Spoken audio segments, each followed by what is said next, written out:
Hi, my name is Anna Green. I want to start my presentation by quoting Kurt Cobain from the band Nirvana. He once said, "I don't care what you think, as long as it's about me." So, he displayed a characteristic of what I want to talk about, which is NPD, Narcissistic Personality Disorder. NPD is a dangerous and, in my opinion, a very subversive mental health disorder. It's important to be able to notice the red flags and detect traits of NPD prior to becoming emotionally involved with a person who has it.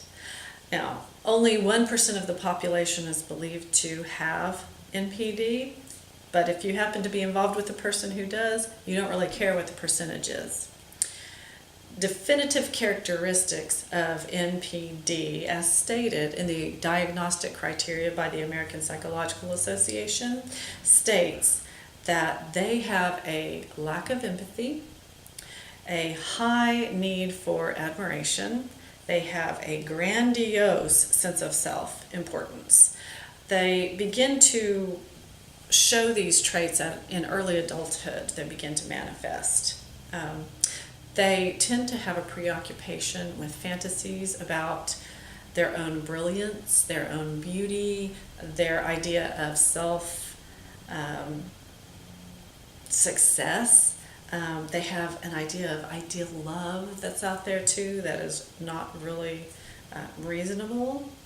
They tend to take advantage of other people to achieve their own goals and their own needs. They have a sense of entitlement and an unreasonable expectation of compliance from other people to meet their own needs and their own goals.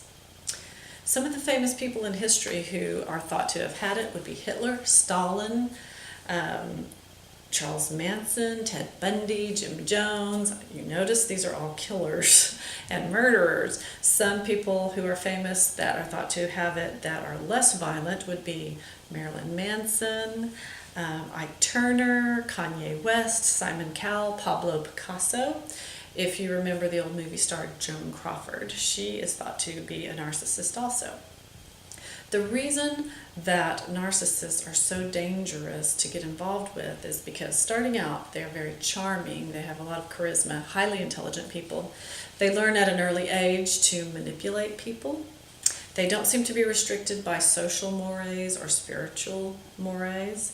They always have to have a target who meets their narcissistic supply, which would be feeding their ego, accommodating all of their thoughts, somebody to bounce their ideas of their grandeur off of that will reinforce that for them and accommodate them and reiterate that yes, you are all of these things that you think you are, and you are as brilliant, as beautiful, as successful as everything that you are.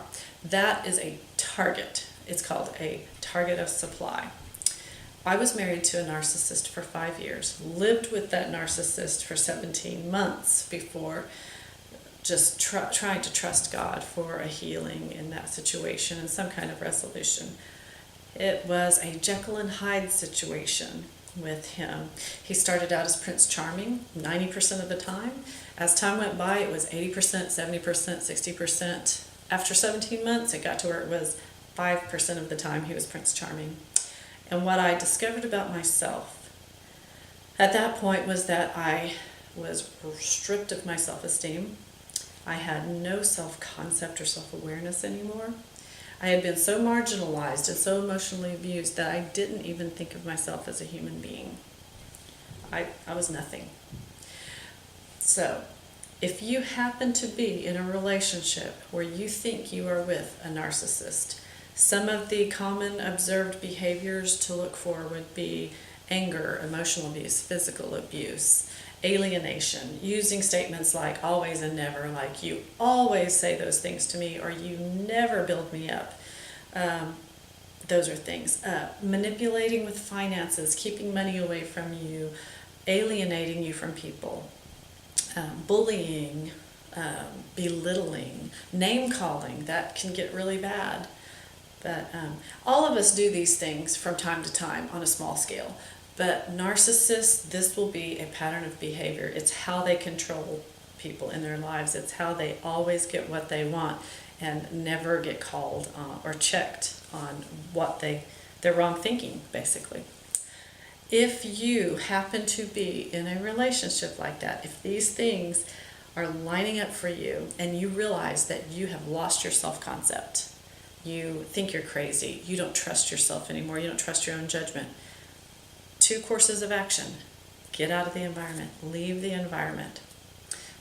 Number 2, get professional help. You have got to get psychological healing. You need to be convinced that you can trust yourself again. You can trust your own judgment. You are not crazy. You will never be able to win in a situation with a narcissist because you have a heart. You have empathy. You have compassion. You have the ability to love, to be self-sacrificing. They look for people like that. And naivety would be an added bonus. So you've got to realize you're not dealing with somebody who has any of those characteristics. So how can you ever come together? How can you ever reason? How can you ever cooperate or compromise? You can't, because they don't have those abilities.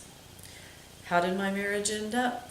Well, after 17 months, by the grace of God and the help of angels, I was able to pack my car, drive 1,000 miles back to Oklahoma to the family who loved me and nourished me back to health, along with 2 years of Christian counseling with a wonderful counselor who convinced me that I could trust myself, that my judgment was good and solid, and that I wasn't crazy. So I hope you have learned something about NPD, Narcissistic Personality Disorder. It is a very dangerous and I believe a subversive mental health disorder. You cannot stay in a situation like that. Go ahead and leave the environment. Pray for a miracle. Pray for healing from God. But get psychological help. Get healing for yourself. You are worth it.